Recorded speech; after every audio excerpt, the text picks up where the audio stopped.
sang ni song pi pali April ni soma bandia sora lam bana kan kalna hiya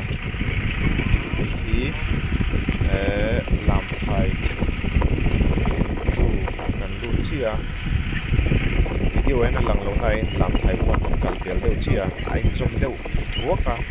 ka lo te in ya kan kal sela kong hi border ro tan hi wangin al gen lu lo ba làm thái chua cần đinh ruồi sang hà rép ăn lẩu wa Action chẳng có ba. Tùy về đây thôi. Mà xem là ăn làm tiền tiền rồi.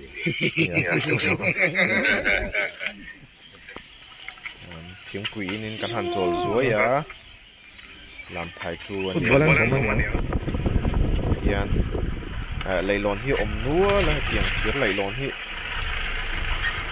kan kal hun lai hian kong hian hua ma tana seo me lo ko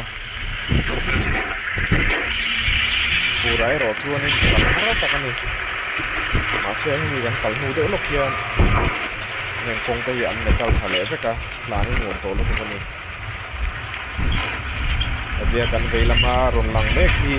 border fencing ania India le Bangladesh indina Mizoram pi ta international boundary kan indina ania Lampang chu Mount Street Hendon nai vel chu hian kong hian lo metal zui me company hi ho ni ge Russia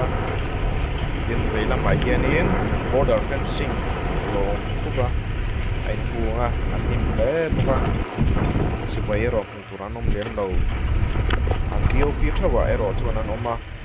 patrolling hian an kal ve zeu zeu hei hi tiku khelten Mizoram Police, Armed Police ho te MAP le MRP ho an ka chiam na mun an lo ambush na mun khania akum takhi ka chiang ta lo hei bande sora ni kan luta a nau pang pakhataron lang jak lutuk hi ati zong khania bye bye